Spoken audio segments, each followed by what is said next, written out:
Thing that says, "Oh, here we go." Hooray! Hey. Here we Yay! go. Hey! Yeah. Yeah. Oh! Hi. Welcome! Okay. Hi. Welcome. Great. Welcome. Welcome, everybody, to the Voices of America Writers Workshop, our 12th presentation at the Playground Experiment. I'm David Davila. I will be your host this evening, and what we're doing today is we are going to be previewing 7 new plays written by playwrights who've been part of the Voices of America Writers Workshop. And you can follow along. You can leave your little comments. You can tell them how amazing they are. Interact out on the YouTube world. So give a wave to all of our actors and our writers and stage directions. Before we begin, this is the Playground Experiment, and I do want to give a land acknowledgement as soon as I find it, because I realize yes, here we are. I'm currently in Bloomington, Indiana. That is the ancestral land of the Mi'kmaq, Lenape, Bodewadmik, and Sawanwa people. And tonight, we have all these amazing artists participating from a range of places all over the country, and you can see several of them right now holding up the names of the indigenous peoples whose ancestral land they are currently on. The PGE acknowledges that wherever we are in this country, we are occupying stolen land, and we honor and respect the indigenous peoples that once lived here, as well as the indigenous peoples who continue to live here and contribute to our society.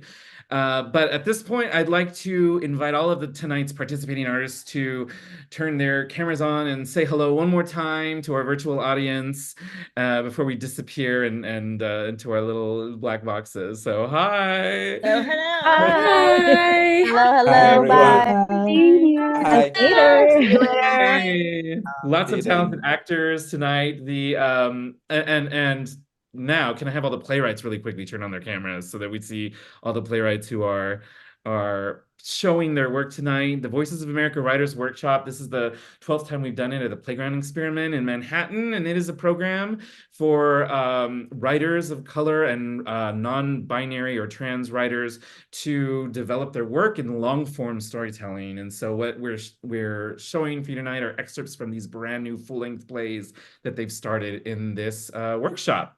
So, okay, writers all go away, except for Christine, who is starting us off tonight.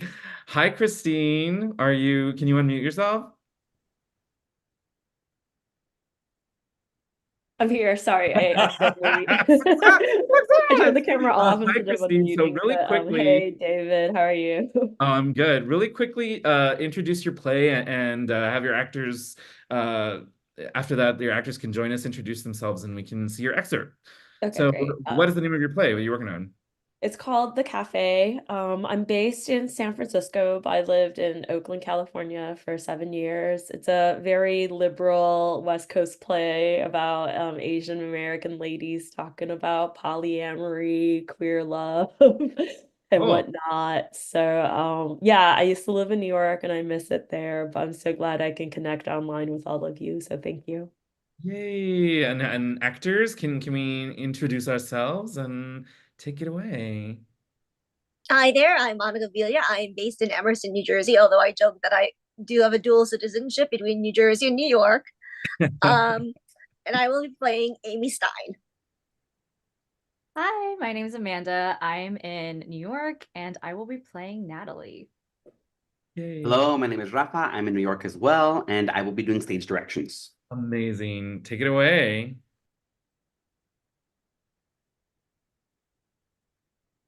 The Cafe by Christine C. Chu. Setting: coffee shop in the East Bay with local artists' works on the wall. Time: afternoon over the weekend. Act 1. Lights up. Amy and Natalie sitting at a table in a coffee shop drinking from mugs. It happened again this weekend. What? I went to a taqueria in the Mission, and they started speaking back to me in Spanish instead of English. That's what you get, half-breed. Once I went to visit my cousin in Dallas, and went to a pool with her Mexican-American friend, and they asked if we were all related. I guess it got really dark that summer, but come on, I'm fully Asian. Maybe I should have taken Spanish instead of French if everyone already thinks I speak their language. Maybe. So, how's it going with all your paramours? Oh, you mean John, Nathan, and Eric? Damn, up to 3. Can't all have boring monogamous lesbian relationships like you and Anne. But you know she's going to Argentina soon. We still haven't figured out long distance or not. That sucks you're still in limbo. Go back to your guys. Well, Eric is okay, but tricky. He's queer and mostly dated guys for the past few years, but he made an exception for me. How did you two meet again? We're both social workers for the youth. He specializes in LGBTQI, and I do stuff with the Asian Americans. Oh yeah, and you hooked up drunk after one of those nonprofit galas. Bingo. How about the other two? Nathan is back in Hawaii. He was a friend of a friend that I knew from college and met up at a wedding. I mean, we hook up when I go back. We sext and Skype, but it's a lot of work. He's kind of in between because he just got out of a serious 7-year relationship with his last girlfriend and is just having fun. And John? I really like John. He seems like he has the fewest hangups. Yeah, he's great. But hold up, I thought you and Anne were hot and heavy. In the beginning it was great, but she seems more distant now. With the move. Yeah, I mean, I studied abroad in Paris and I get that she wants to see the world and do new things. She's paying for Cal herself with waitressing and odd jobs. Doesn't make a lot of time for you to see one another. I make it work. Or at least I make it work more than she does. Hmm. I go to her place more, cat sit for her when she's working a double or doing a term paper. I do a lot for her. I don't know. She's nice and all, but I feel like it's not an even relationship between you two. But how about you and the 3 guys you're juggling? They all know about one another and they are on the same page. Don't you get jealous? Of course, but this is the most open I've been in any of my relationships, being able to be with other people and get different things from each of them. I get jealous of Anne talking to her ex-girlfriend Lily. I mean, jealousy is a part of monogamous and poly relationships, but the main thing is talking about it with them. Yeah, I am nervous about Argentina. Are you going to visit? I don't know.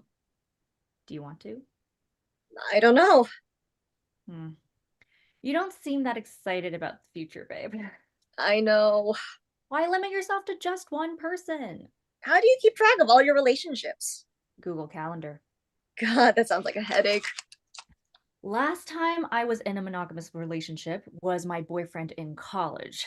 He was distant and weird for a while, and I later found out he was cheating on me with another guy. I'm sorry, that's terrible. Don't worry about it. I mean, it's been years since it happened. Can you trust again? I do trust again, but I can't limit myself to one person. Natalie grabs her phone and flips to a photo screen. See? Look. Natalie shows Amy her phone. That's a lot of bare butts. The guys let you take photos of them? You're like Tina from Bob's Burgers, total butt fetish. There are just so many hot guys to sleep with. Why shouldn't I have fun?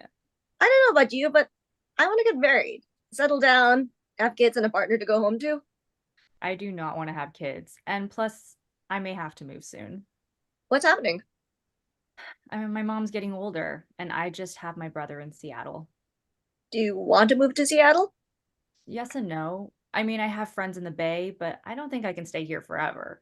It's crazy expensive, and now that my mom is alone since dad died, I think she would eventually want me to be closer to George and me, you know? Are you going to move to Argentina for Anne? No, of course not. If she stayed there longer, would you want to move to her? I dated this girl named Eloise in Paris. Beautiful long brown hair and sexy accent.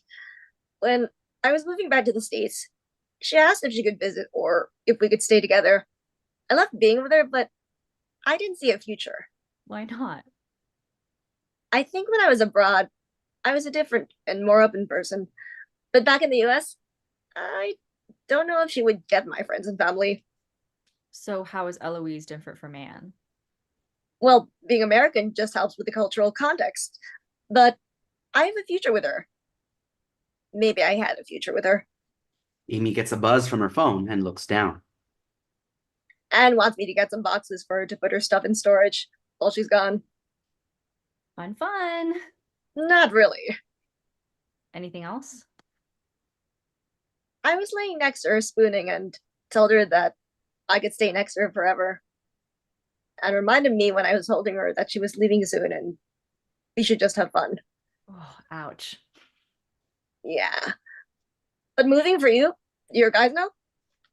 I've been telling about the possible move. Yeah, they understand. God, everyone is leaving me. That's not true. You have other friends and family here. Yeah, you're right. Sorry to say it, but Anna's sort of treating you like the way you treat Eloise. Maybe she'll find a Latina hottie to replace you. Fuck you. Hey, friends can be brutal, but it's true. I thought of that too. So you're right. I moved from Hawaii to California with a guy, and within 6 months, we broke up. Was it worth it? We're friends, aren't we? I mean, we wouldn't have met otherwise because we both needed rock climbing partners. You two were Bali, right? Yeah, but he just fell out of love with me. Plus the stress of the move. If you two had stayed in Hawaii, would you have stayed together? Maybe. But California changed us. He had this high profile tech job and became a tech bro, and well, I'm still doing social work. So when Anne moves, everything will change. Definitely, for better or worse. Amy gets another buzz from her phone and looks down. It's Anne again, asking when we're going to be done with coffee. Sorry, I'm being rude. Let me put my phone away. If you have problems now, it's only going to get worse when she leaves. Don't remind me. Isn't Oakland Pride coming up? I can be an awesome wing woman for you. Just saying. No, I'm good. I can do fine on my own. Plus, you're into women now too. I've dabbled. With who?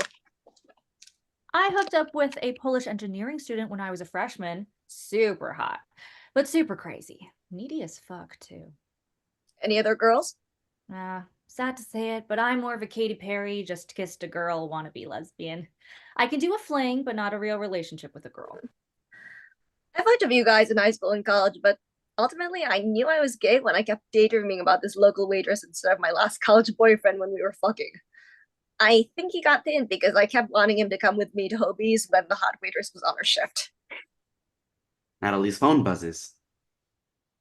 Oh, it's George texting to say hi and wondering when I'm coming up to Seattle.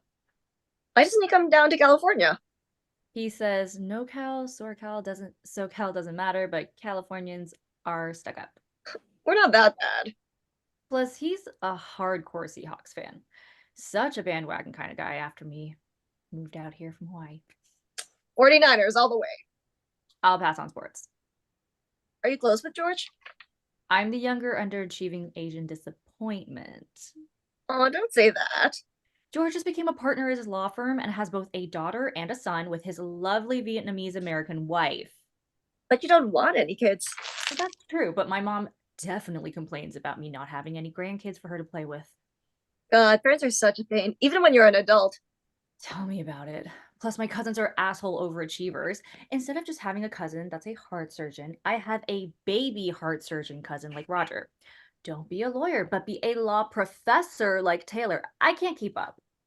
Well, my cousin Joel from the Jewish side of my family just got out of rehab for being a crystal meth junkie, but he never went to jail.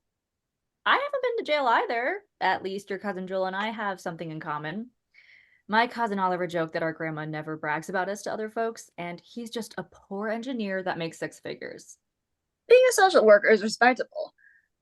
I'm working sales at a sports basement, but I get great discounts on gear and have coworkers that actually like to camp and do outdoorsy stuff with me. At least your parents are supportive of you. I don't know if I should even try to make my mom proud. My little brother Kyle is a 6th-year senior at Santa Clara University. My parents don't know if he'll ever graduate. Yikes. At least you did graduate from college. Yeah. Amy's phone buzzes again. Ugh, and wants me to pick up packing tape and Sharpies to label her boxes. What the fuck? You shouldn't be at her beck and call all the time. I know! Doesn't she have her own friends to help her with that shit? Anne had a falling out with her manager at the restaurant, and her other coworkers are avoiding her like the plague. Oh, so she knows how to piss off folks. I think she was just talking back and almost lost her job, but then reasoned with them that she was almost gone and trained the next waiter properly. Sweet talking Anne, getting away with shit left and right. Yeah, Do you really see a future with her? no. Do you even want to make it work before she leaves? Not really. Amy's phone buzzes again. She's asking when I'm going to be done with having coffee with you. Let me type her back. Natalie grabs Amy's phone and starts texting. What the fuck? Give me my phone back. Hold on. Come on. Natalie finishes typing and returns Amy's phone back to her. Amy starts to read the text message aloud. We've had a lot of fun these past few months, but I think we should just break it off before you go to Argentina. You seem more concerned about your study abroad program than being with me. I still can help you pack, but let me finish having coffee with you, my friend. Fuck, I can't believe you did that. Amy starts typing in via text to Anne. But didn't I say things you already believe? Yeah, but I don't like seeing my friends treated like shit. You deserve better. I know. Amy backspaces her text message. I'm going to let what you said to her sink in and see what happens. Her room is probably a tornado of clothes. Maybe it'll be a while before she texts me back. I'm glad you're seeing reason now. Natalie gets a buzz on her phone. Oh shit. What's wrong? Georgia said my Aunt May is taking our mom to the hospital. Oh no, what happened? George says it might be a stroke. Fuck. Yeah, I know. My dad with cancer 5 years ago, and now this with my mom. I'm so sorry. I need to go and call my brother. Of course. Natalie and Amy both get up. Amy gives a hug to Natalie. Let me know how it goes with your family. Thanks. I'll text you later. Yeah. Sorry I broke up with Anne for you, but life is too short sometimes, right? Yeah.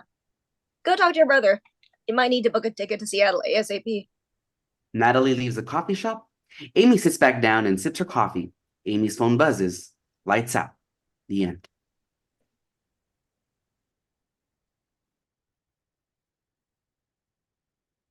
Oops, I was on mute. Yay! Great job, everybody. Good job. Yeehaw! That's what we say in Texas. We say yeehaw, even though I'm in Indiana.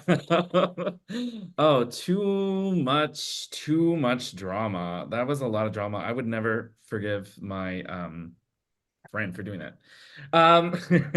Okay, let's see who's up next. Drum roll, please. It's a me. It's you, Jay.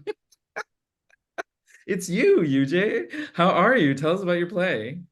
I am well. I'm well. Thank you, David. My play is it's called Moments. It's a humorous, absurdist play that explores the effects of like main character syndrome, main characterism, and the accountability of how each person's reality directly affects both the people and like the shared reality around them.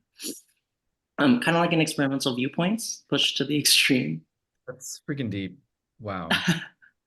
Amazing. Yes. So bring on your actors. Let's Great. who's here today? Yeah, please come on in, y'all. For our viewers, just know that our actors or players are going to be switching between characters. It's going to be a trope that is happening throughout the play. We'll be exploring the first 13 pages. That really just kind of introduces the vast array of characters. Thank you, everyone. And actors, can you introduce yourselves real quickly before we begin? Hi, my name is Mars, and my pronouns are he, they. I'll be reading for Best Friend 1 and Worker. Hi, I'm Sybil Santiago. I'm she, her, and I will be reading for Grandma and the Cashier.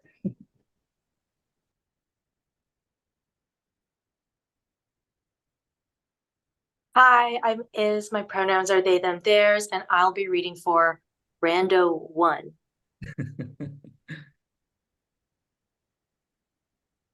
Hi, my name is Isabel Barredo. My pronouns are she, her, and I'll be reading for Two Best Friends and Grandchild. And hey folks, my name's Elijah Punzal. I use they and he pronouns, and I'll be reading for Chef and Grandpa. And I'm Sandra, reading stage directions. Yay. Okay, take it away. Let me find my turn off video button. Moments.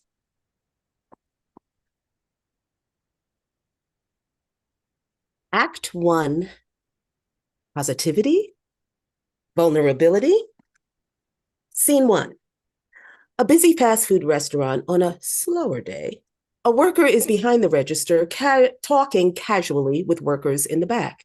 Decor looks inspired by the Filipino fried chicken chain Jollibee. The walls are lined with posters and designs that say things like, "Be happy," and "We are all human beings." Feel free to play with the slogans. You should be able to taste the cheese. One best friend and two best friend are at a table waiting for their food, sipping on their sodas. His mom told me that she loved me.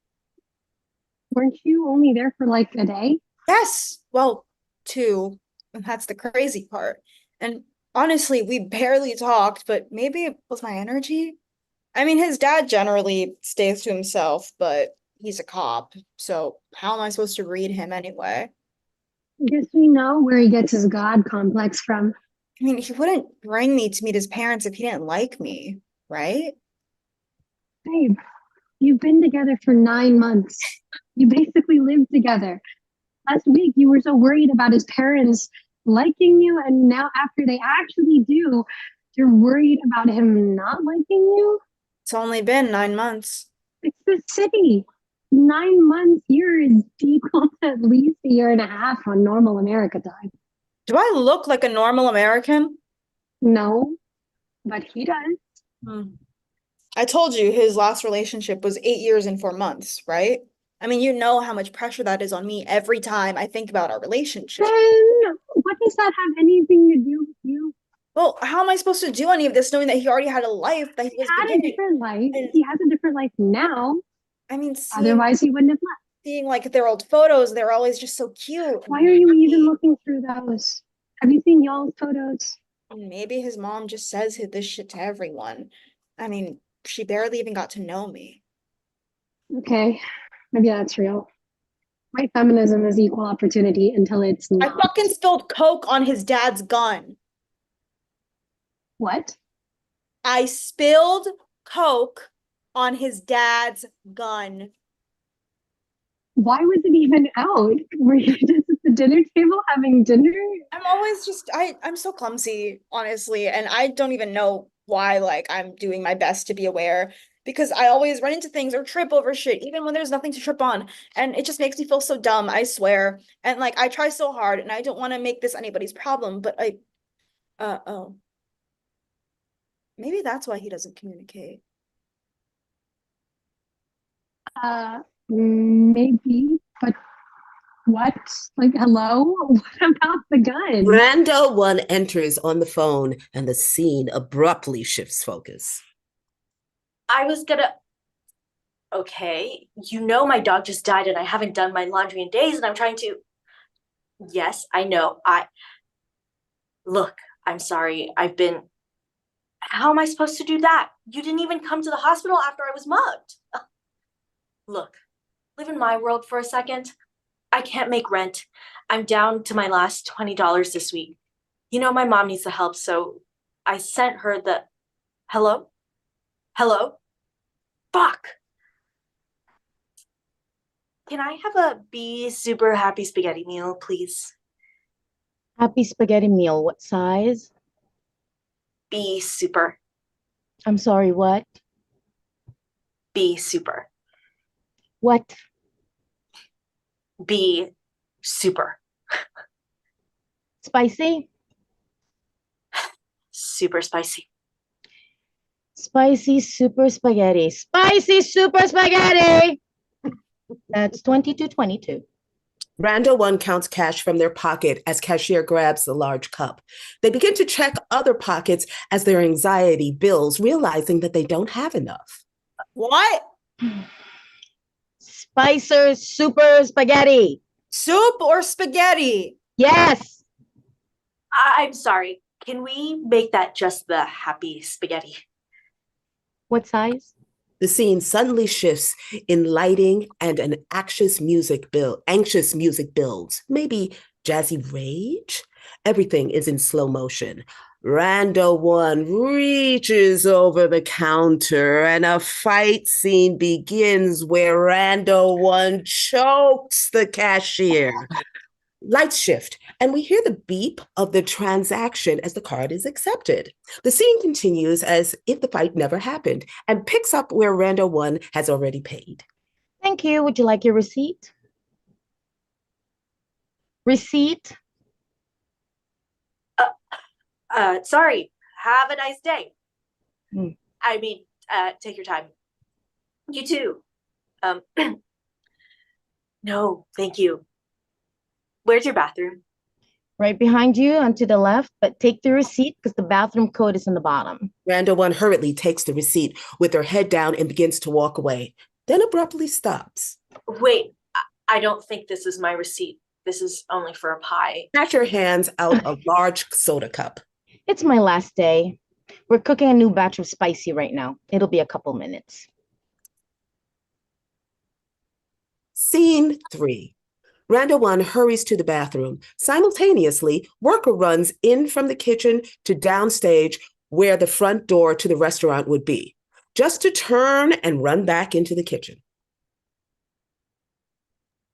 I saw the gun and I thought it was a toy. I swear it wasn't shiny or anything. It was just weird. I thought it was missing the bright orange tip and Worker jogs back out of the kitchen and to the door and back to the kitchen. So I put my napkin down and grabbed it and I started waving it around and like this, and suddenly I just kind of... Worker, now visibly tired, sluggishly jogs back out of the kitchen and to the door and back into the kitchen. You put it in your mouth? Why was that even an impulse? What sort of intrusive thoughts? Worker continues the lap, but this time, Chef enters behind them. And you're telling me you're gonna run a 5K? I've been lifting. I haven't gotten to the cardio part yet. The cardio? Fire your friend. What do you mean? This is the best shape I've ever been in. Is this before or after you finish that last batch of spicy? I drank our new healthy drink with it. B with the extra vitamin B formula or whatever. B for bullshit. And I didn't eat anything for breakfast except protein powder. So it all balances out eventually. Look, when you have a heart attack from trying to get those clogged arteries pumping again, don't call me. And don't call in sick. I mean, or what? This body's about to be too swole to be working in that cramped ass kitchen anyway. My dick. I mean, I've got 2.5 months to get into shape for this shit. I've got bigger chicken to fry. Bigger than these crispy GMO motherfuckers? Well, maybe not, but... You're just caught up on your last girl again. Jennifer, Jenna, get yourself some pussy outside of company time and you'll be just fine. No, man. I want to finally follow through with my shit. I mean, how long have I been working here spouting about getting myself back into dancing shape? Exactly. You've been talking about this garbage forever. And if you want a raise, just say that. And the answer is no. It's different this time. I'm trying to take charge of my reality. Oh, yeah? Yeah. Look, I bought this Fitbit. Does that knockoff shit have a timer on it? Hell yeah, it's got 3 on it right now. Then get that shit recalibrated because I can smell the chicken burning. Oh, fuck. Worker runs into the kitchen. Chef brings out 2 meals from the back and hands them to cashier. Order number 8017 and 8018. 2 best friend gets up to grab the food while one best friend is trying to quietly sob at the table. They're emotional but publicly polite. Are y'all good? Yeah. What else does rent pay for except being able to cry publicly in this city? You're right. Here's the pie. Thanks. And actually, can I maybe get another drink cup?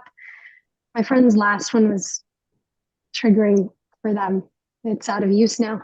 One best friend is currently taking the cup they had and using it as he loves me, not flour with the pieces of shredded plastic. He loves me. He loves me not. He loves me. He loves me not. He loves me. Cashier wordlessly hands over another cup. Thank you. Welcome. Grandchild enters, followed by grandma. Welcome to Happy Hornet. This is my favorite restaurant in the city.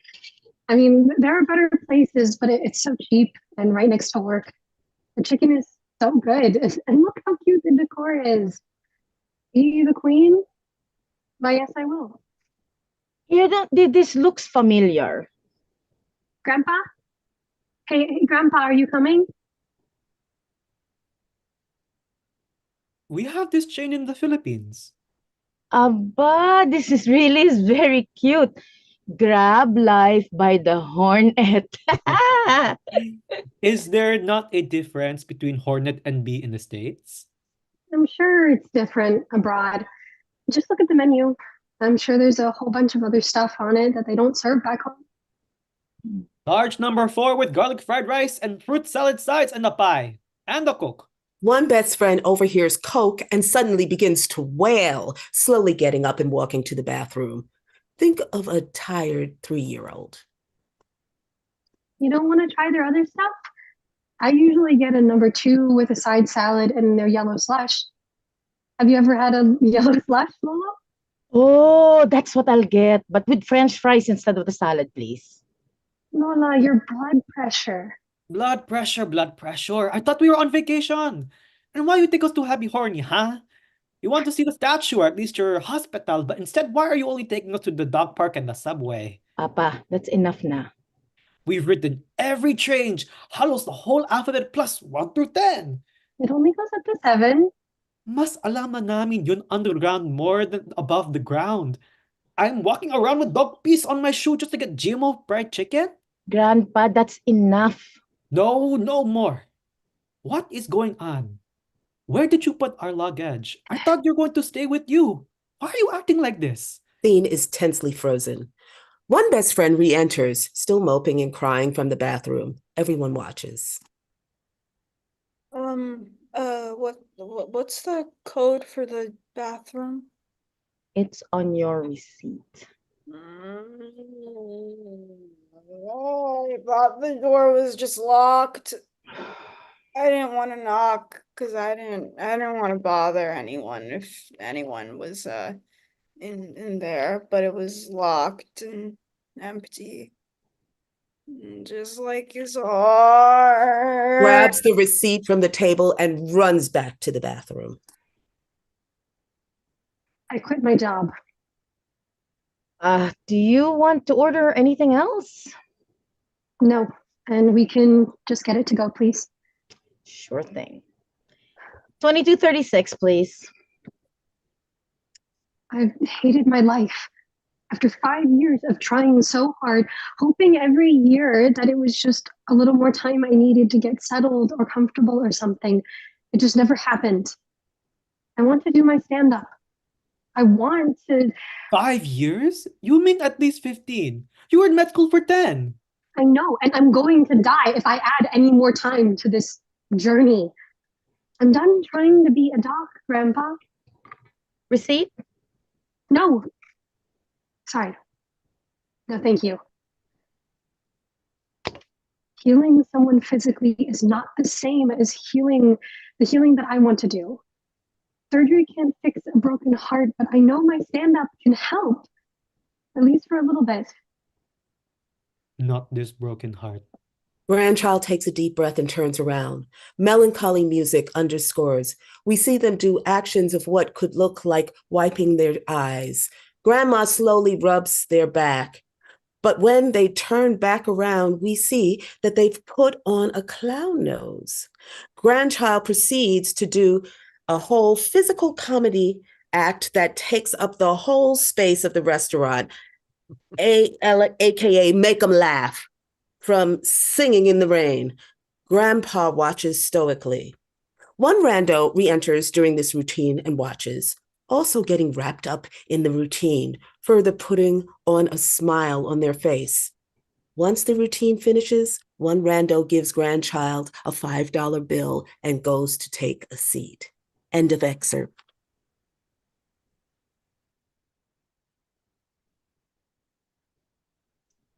Thank you, everyone.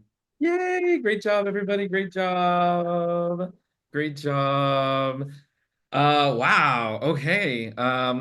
Good job Andrew is up next. So Andrew, come up there and wow, that makes me really want Jollibee. Actually, I really want Jollibee now. Hi, Andrew, how are you?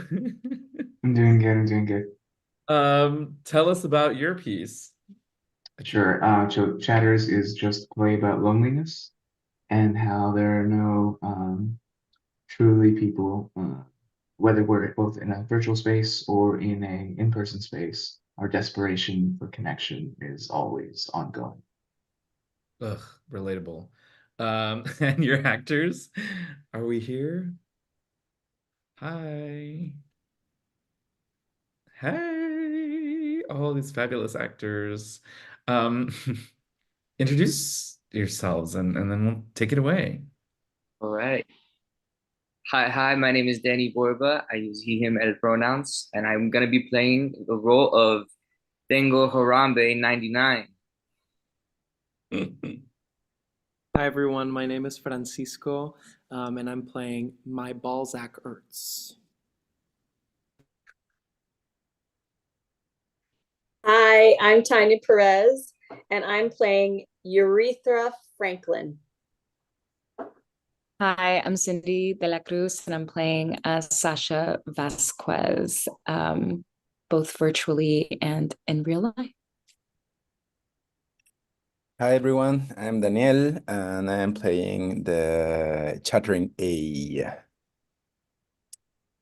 Hi, I'm Gilberto Sainz and I'm playing Chatter B. Hello, Rafa, stage directions.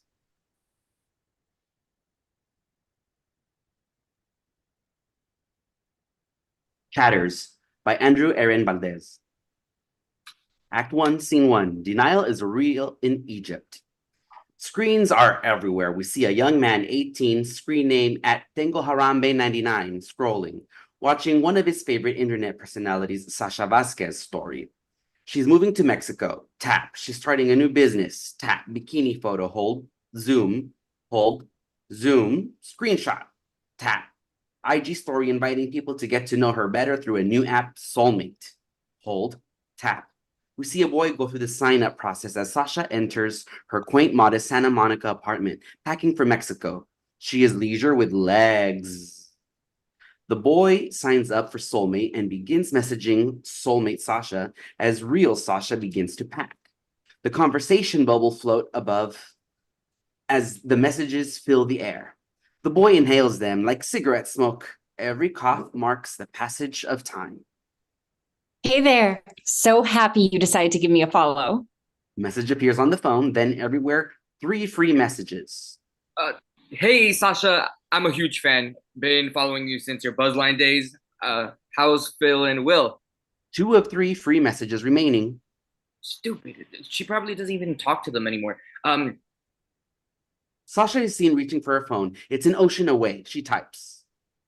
Oh, wow. You've been following me for a long time then, huh? They're doing great. What was your favorite video? Smiley face emoji. Wow. He inhales, a cough. Definitely the collab with Marine Maverick, where y'all did the video essay comparing the community paintball episodes to the Art of War. When Marine said, Jeff's obviously the leader, and you said, it's actually a bed, be extremely mysteriously, even to the point of soundlessness, you can be the director of fate. Then you pointed out Abed's love of film and directing and how his subtle mood shifts. Character limit reached. Deletes, and then you pointed out Abed's love of film, etc. Hits send. 1 of 3 free messages remaining. You're brilliant. My brother, dad, and I really liked y'all's videos. They helped us during a hard time in our life. Still do. Well, for me, anyway. Send. Fuck. Wait. No. I mean, it's brilliant. I meant it was a brilliant comparison. Send. 0 of 3 free messages remaining. I mean, both, right? It's a brilliant comparison because you're brilliant. Send. Free message limit reached. Fuck. Single Harambe 99 buoys away. Thanks. Smiley face emoji. You sound pretty brilliant yourself. Smiley face emoji. I put a lot of work into that video. I'd love to hear more about you. Where did I put my sunscreen? Hello? You still there? Babe. Single Harame 99 returns with a credit card. He inhales. I found it. $60. 24-hour message unlocked. Sorry, ran out of messages, but I used my mom's card. We're good. I mean, my dad's card. LOL. My mom's dead. I mean, yeah, my card. Light shift. Sasha is seen messaging my Balzac hurts. She types as she packs. I promise I won't judge you. Smiley face emoji. You can tell me anything. Smiley face emoji. Okay, so like every day around 3 p.m., I walk to the stop sign, and when I get to the stop sign, I stand and I wait with all the other dads. We wait for the school bus. When the school bus arrives, all the children arrive and cling to their dads, gulping on Capri Suns. We stand around for a bit and exchange pleasantries. I smile, a pleasant smile, a domestic smile, and then I walk back home without a child because, I'm not a dad. Not yet, anyway. Wink emoji. But none of those kids would be mine, but I enjoy feeling like I'm part of something larger than myself, and maybe like someone needs me, even if it's just an imaginary child. OMG, does this make me sound like a sociopath? I don't want to be like Monte Teo. No, I think that's actually sweet. Really? I think we all just want to find where we fit in. Yeah. They invited me to play in their father-son baseball league. That's so sweet. Yeah. Are you gonna go? I need a son, LOL. Maybe you can bring a little cousin or nephew. Do you have a younger brother? LOL, no. Just me. Emoji. Emoji. Emoji. But if you and I met up, maybe... Maybe what? No, nothing. It's stupid, LOL. Sasha's Uber Eats order arrives. A deluxe box, chalupa supreme, and beefy 5-layer, and cantina soft taco, and seasoned fries, and nacho cheese, and an ungodly amount of Diablo sauce, and a Baja Blast medium. She devours as soulmate Sasha responds. You can tell me anything. Winky face emoji. You're really pretty, LOL. Melting emoji. No, I looked so ugly. Melting emoji. Those bikini pics you sent me were so hot.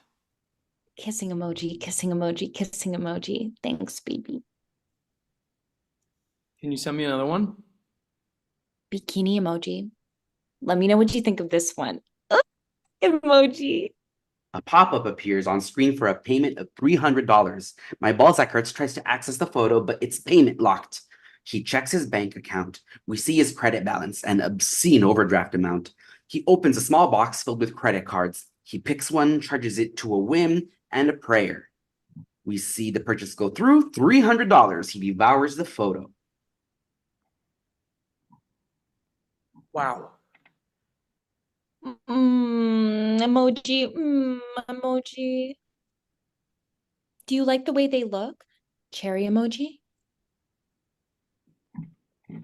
I just want to gulp them.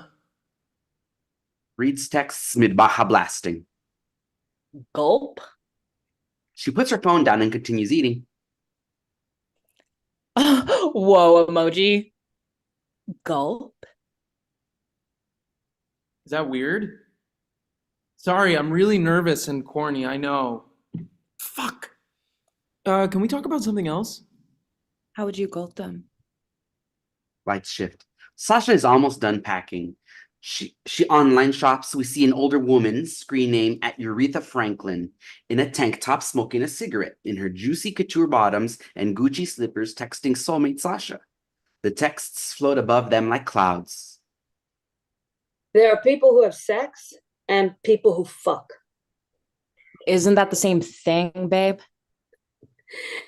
You know, people fuck when you're at an STD clinic and you look around. Yeah, these people fuck. Oh my God, babe, you're so hot emoji. Laughing emoji. I know a better one.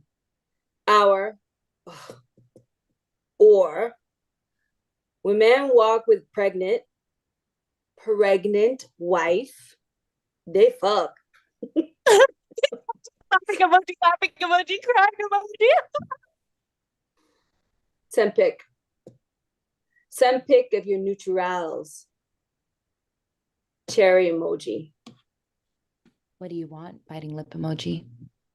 Friend forever.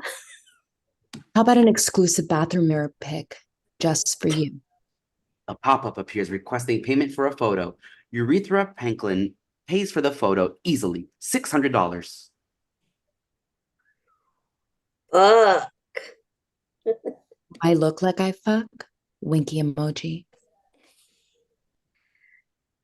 Send more pic to make sure. Yes. Mexico beach pic just for you, babe. Urethra Franklin pays $750. Fuck. Urethra Franklin begins unbuckling their pants. How about now? Still not sure. Send now. Now, please. This one makes me nervous. I'm sweating, scared emoji. You're so fucking hot. Okay, but promise not to send this to anyone. Promise. Pinky like my son. Okay, I trust you. This can't be leaked, but it's my spiciest content to date. Hot pepper emoji, hot pepper emoji, hot pepper emoji. Wow. Okay, hot pepper emoji, hot pepper emoji. Okay. Here it is, just for you. My first cosplay. Sexy Shigo with the see-through top. What? Cockplay? Delete? Urethra Franklin pays $3,000 easy. Cosplay.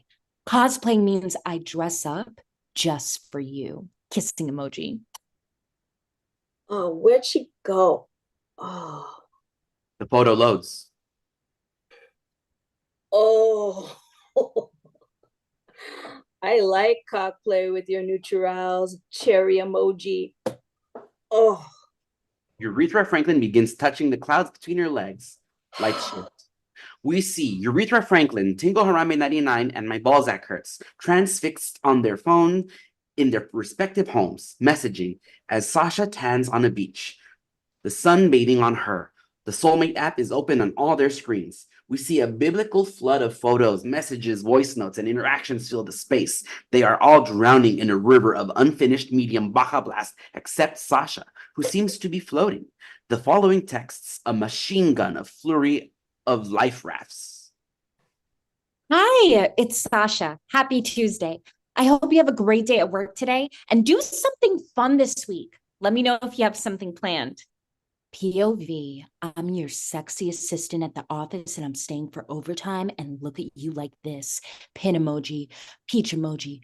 Oh my God, babe, you're never going to believe what I just found in my camera roll right now. Oh, I took some pics on the beach a while back when I was in Hawaii, and I swore I'd never send them out. They're just too spicy. Hot emoji, hot pepper emoji. Okay, fine. Rolling eyes emoji, only because you're my favorite. But I'm thinking you promised me that these will never end up in anyone else's hands. Please. What do you think? Did you get those underboob bikini pics I took for you earlier? Make sure you're alone when you open. Winky emoji, cherry emoji. Worth the price when you see how good they look in this bikini emoji. You know what I mean, right? Little monkey emoji covering his eyes. I know what you're probably thinking. Sasha, why is it so expensive? I guess you're just going to have to trust that it's the most explicit thing I've ever done on here. Monkey emoji covering its eyes. You're only getting this because you're my VIP BTW. I do not want this one getting into the wrong hands. Devil emoji. Light shift. Scene 2. We're in a small office in Mexico. Two people are sitting at desktops. Papers fly everywhere. They sink. They wear bright pink soulmate agency uniforms. A flash. New 30-day subscriber Tingle Arambe 99. Okay, now you try. This is a new subscriber. I just start chatting with Papitas. What's your favorite part of my body? No wrong answers. Jesus, it's 9 a.m. Some people wake up with a little rise and shine. Start with something simple. Don't come too strong too soon. Something like, Sorry, just woke up in the mood to spoil you this morning. Smiley face emoji. never underestimate the power of a well-placed emoji. Good morning. That's so sweet. Haha. Okay. But the question is, do you deserve it? Ooh, emoji. What the fuck is that? What? Deserve it? That shit with the semicolon and is that a D? Do you deserve it? Come on, man. How old are you? Your application is, say, 21? It's a retro emoji. They're cool now. It looks like you are hacking the fucking mainframe shit. No. See, that is the eyebrow, the eyes, the nose, and the smile. Move fossil as emojis. How do you pass the English requirement for this job? I have been a bad boy. What the fuck? Chatter B moves chatter A from the keyboard. Yes, you have. And my favorite part of your body is... Type it with your tongue, letter by letter. E T. Rise and shine, baby. Light shift. See, scene 3. Sasha on the phone at the beach. Earbuds in. Oh no, that's it. Oh. Thanks, y'all.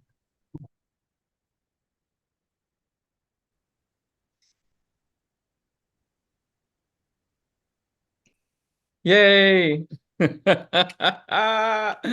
That was amazing. You all couldn't see it out there in Zoom land, but he was actually typing with his tongue and stuff, and we were seeing it in our Zoom chat. And I think, Andrew, you just invented Zoom interactive something. That was so cool. Bravo to all the actors breaking the Zoom wall. Exactly. You were breaking the Zoom wall. That was fabulous. Can't wait to see where that goes. That's crazy. Up next we have MJ. MJ, hi, how are you? Hello, I'm good. How are you? Oh man, I'm doing spectacular. Great. Thank you guys for Aurora coming. Borealis, and I'm good. Yeah, I'm so excited.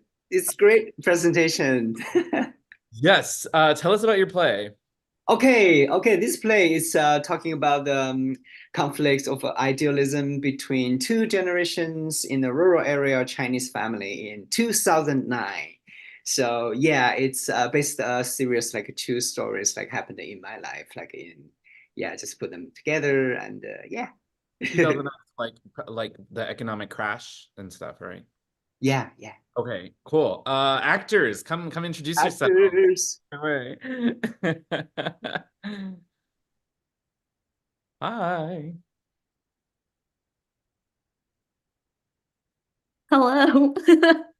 I'm Christine. I'm gonna be playing Dongmei, and I think we're telling everyone where we are based. So I'm in LA right now. Oh, I'm moving to LA like in a few weeks, so I need to reach out. Sorry. Oh my God, let's text. Hey all, my name is MA. I go by he, they. I'm in New York and I'll be playing Pingmin. Hi, my name is John. I'm based out of New York City. I'm going to be playing Zhang Zhe and Uncle Wang. Hey folks, I'm Elijah once again. I'll be reading for Father this time around, and I'm based out in Boston. Hi, I'm Sandra, reading stage directions in New York.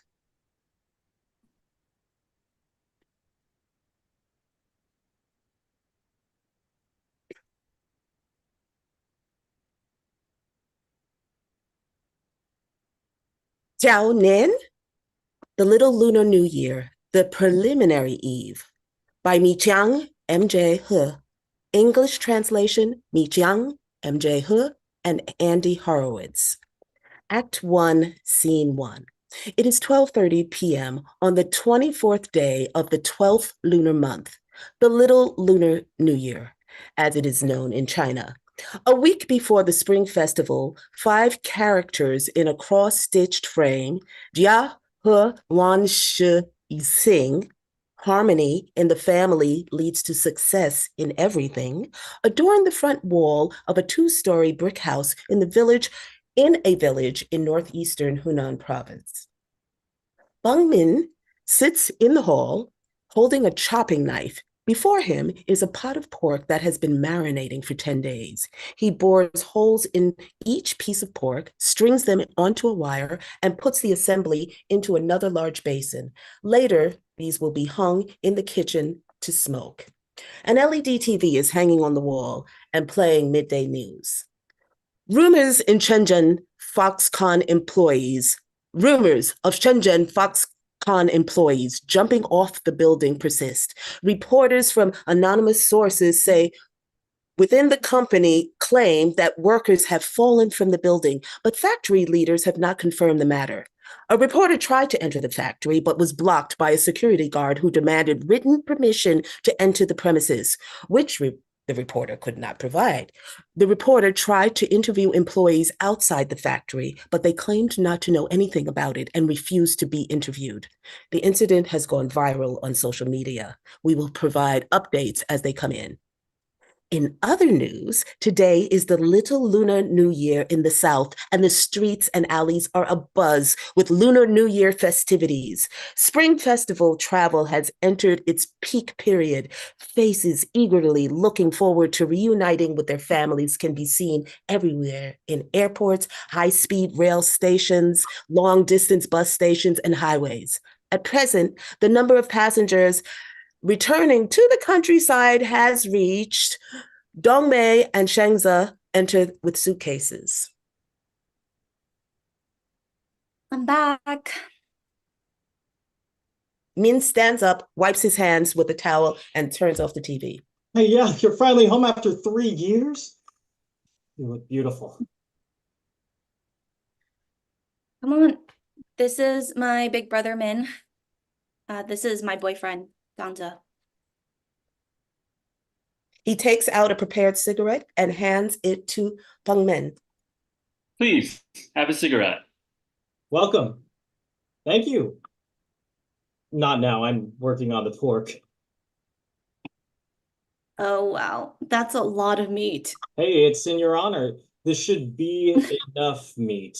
We're not known for our delicacies here, but we do have our smoked pork and fish.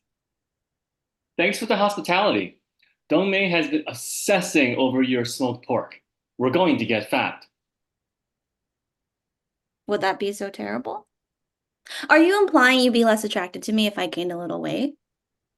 Come on, you're so thin. Your brother thought I was starving you.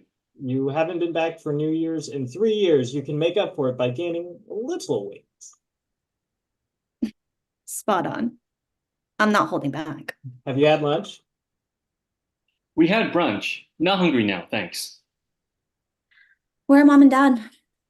Mom went out to play mahjong after lunch. Dad should be somewhere at home.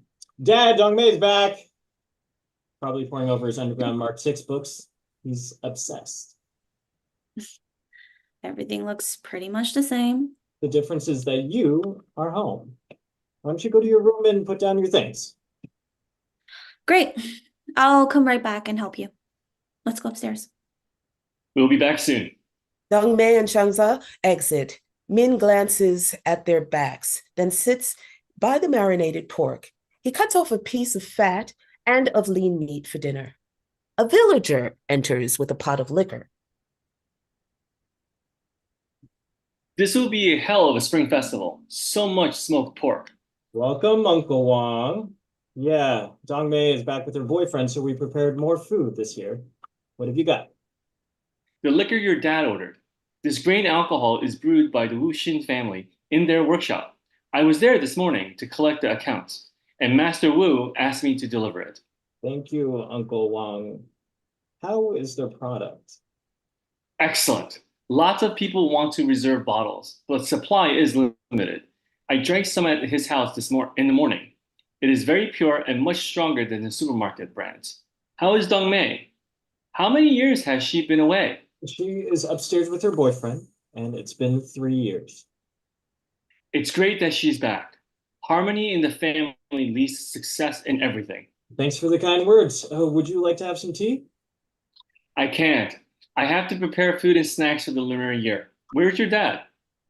I haven't seen him since lunch. He must be somewhere reading his Underground Mars 6 books. I gotta go. Yeah. Okay, Uncle Wong. Uncle Wong exits. Min takes a pot of liquor to the table by the wall and then returns to dealing with the pork. Father enters from inside the house. The liquor you ordered is there. Uncle Wong just brought it over. Why did you buy the liquor from Wu Xin's workshop? The price is pretty low compared to others. Where is Dongmei? They're in her room. My brother-in-law is a very nice guy. What are you talking about? They are not even engaged. Where's your mother? She went out to play Mahjong. Mahjong? You don't think I know where she is? Stop it! It's Zhangyan today. Tongmei is home. Do you really want to start up with me? Don't you disrespect me. You'll see. I've got the winning number tonight. A winning number? When pigs can climb trees, you spent tons of money on the Red Wave. What did that get you? Mom and I prepared all the food and stuff for the Spring Festival. Have you spent 1 penny on it? Your money? It's all from my youngest son. You are keeping it from me. Dongmei comes down from upstairs. Dad. Dongmei, sweetheart. Home at last. I thought you never want to see us anymore. Or maybe you and Mom don't want me to come home. I'm back now, aren't I? Happy you are home. Where's your boyfriend? Zhangzhe's a bit tired. He's taking a nap. He'll come down to say hi in a moment. Do you have some cash? Dad! I've got a winning number. I'm definitely going to win tonight. You say that every time. You spend so much money on the Red Wave. Did you win any shit? I've been unlucky all my life, and my children disobey me. Just you wait. I will win everything back once and for all. Dongmei takes the wallet from her pocket. Don't give money to him. You and your mother treat me like a thief. She's got her vices just like I do. My daughter wants to give me some money. You think you can stop her, you limp dick little twat? Min picks up a chopping knife and points to his father. Say that again? Okay, that's enough. We just got home, please. Dongmei hands some cash to father. Here's 500 yuan. You're the sweetest, Dongmei. Wait for your dowry when I win tonight. Father takes the money and runs away. Min returns to cutting the pork. What's for dinner? Fish, tofu, pig feet, pork, and some vegetables. I will cook for you once I hang the pork for smoking. Anything you especially want? No. All good. Let me help you. Oh, no. You'll get your hands greasy and your clothes dirty. Takes another chair and sits by the basin. No worries. I can wash it if it gets dirty. This is what her family is like. I feel hopeless. My only wish is that all the family gets together and has a happy spring festival. Min, don't be discouraged. Is there still no news about Li Jun? No. It's been 4 or 5 years. She must get married again. Have you called the family? I called several times during the first few years. They said she never returned home. And I don't know if that's true or not. Later, I called again and they wouldn't answer the phone. I don't think they want to contact us anymore. She was 18 when we married, so we didn't get a marriage certificate, and I understand that she left me and wants to remarry because I'm not a real man after the incident. Hey, it's okay. There are other fish in the sea. This is my life. I'm happy for you. You found a good man and a better life for yourself. Yeah. Shin has graduated from college, and my responsibility to this family ended. Now I just want to build my little home with Zhangze. I want to tell mom and dad that I am going to marry Zhangze, no matter what they say. Take it or leave it. If they're happy about it, fine. I will visit back. If not, this will be my last visit. However, you are welcome anytime if you want to visit us in Zhangsa. Yeah, it's been 3 years, and there's still no change at all. Dad is addicted to Underground Mark 6, and mom is addicted to Mahjong. Shin is not home. Yes, nothing has changed, but you don't need to concern yourself with this home from now on. Just focus on your home with Chengchu. Does Shin call back often? Sometimes. We couldn't talk too much when he called. He went to work in a factory, even though he holds a bachelor's degree. He sends his entire monthly salary back home. But mom and dad still blame him for not earning enough. Dad secretly asked him for more money, and I've spoken to him a few times, and I sense he's depressed. I just watched the news about workers in that factory throwing themselves off the building. They're under enormous pressure to work 2 shifts a day. Years ago, when I went to Guangdong to work, we worked a 12-hour assembly line shift. It was hard, but everyone was happy and satisfied. Young people today are spoiled and they can't bear hardship. Do you speak often? Since childhood, he was always closer to you and you supported him through education. He would take your advice. Yes, we talk a lot, and he is quite depressed.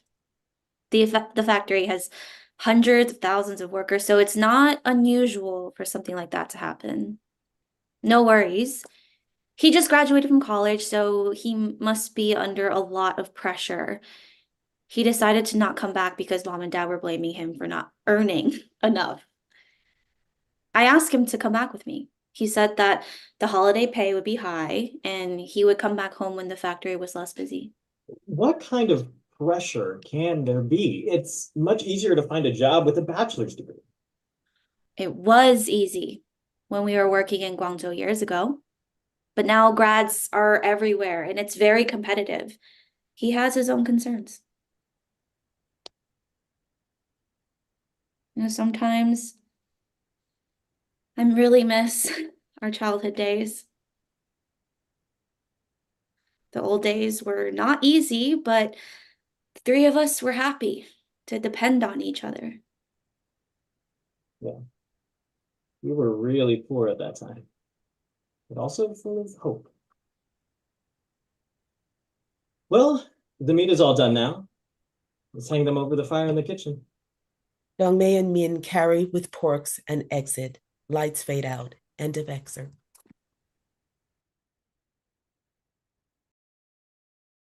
Okay, thank you guys. Thank you. Yay, thanks. Great job, great job. A lot of intense drama. Some gonna be very dramatic. Death of a salesman kind of stuff.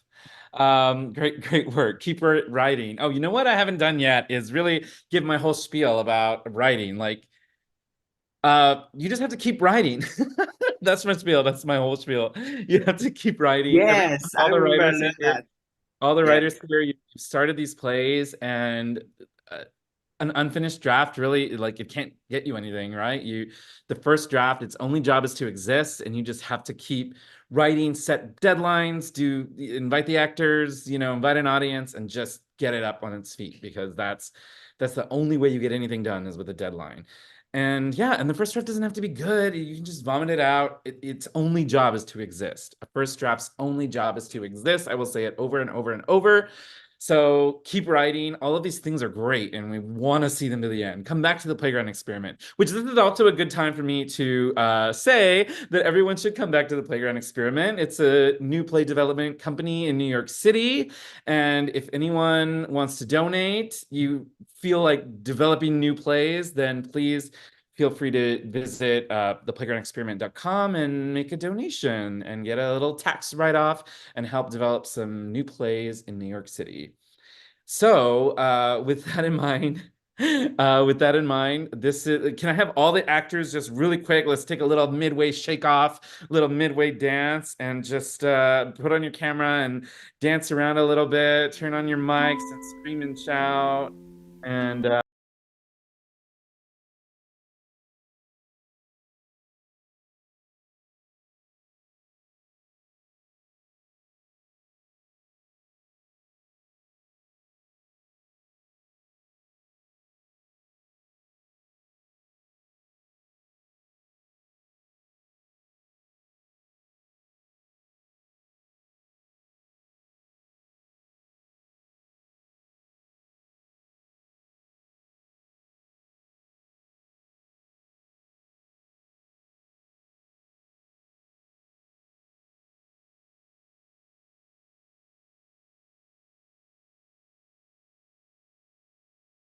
never get tired of Coors Light. It is so good. It gets better with age. It's just aged so well. I freaking love that show. And that's a hard role to do. I gotta say, well, when Marvin Hamlish died, I saw her do it at his memorial, and she sang it and did the original choreography, and she's in her 70s, Donna McKechnie, and she still had it. I was like, damn. Anyway, sorry for the digression. Where was I saying? Oh, writers write. Keep writing. Mike, did you want to say something? I see your camera's on. I was just saying, congratulations, first round of actors and writers. Great work. Congratulations. For those of you that are watching for the first time, I am Mike Lesser, the artistic director of the Playground Experiment. So happy to have you in our virtual home. I've been the one chatting with you. If you're watching live, please chat back. And so this way we can have a lovely conversation. And if you, again, at the PGE on Venmo is a lovely thing. That being said, let's bring up our next writer for part 2. Yes. Part 2. Drum roll, please, while I look in my notes. Next up is Allie. Allie, are you here? Are you there? Allie, can you hear me? Maybe not. I don't know. Did Allie get kicked off the Zoom? Allie, are you around, Allie? Maybe Allie took a pee break because we were dancing. Can I get Allie's actors then in the meantime? Is Allie in the chat? Maybe Allie lost signal. Oh, it looks I was looking for her name. I don't see it. Yeah, it looks like Allie was kicked out. Oh no. Oh no. Should we come back to Allie? You want to swap? Are y'all okay swapping? Order? Okay, you all look fabulous. I know you're ready. I know you're you're ready to go. But maybe we should move on and go to Harrow while we wait for Allie to leave you hanging. Yeah, well, we wait for Allie to log back in. Oh, here's Allie. Wait, Allie's here. Whoo! Wi-Fi being Live theater. I love live theater. Live theater. Allie! Oh, they got kicked off. Wait, you're here. Oh my God. I'm sorry. My Wi-Fi just connected literally right as it was going out. Oh my gosh. Live theater. Wi-Fi being the price of Wi-Fi being nowadays. Tell us about your play, Allie. Okay, Great. It's about Wi-Fi. No, I'm just kidding. This is so the play. It's a coming of age play about navigating unhealthy family relationships into adulthood and the codependency it reveals. So that's about the play. Wow. Great. Actors, would you introduce yourselves? Hello, I'm Christine Redhead, she, her pronouns, and I'm playing Vero.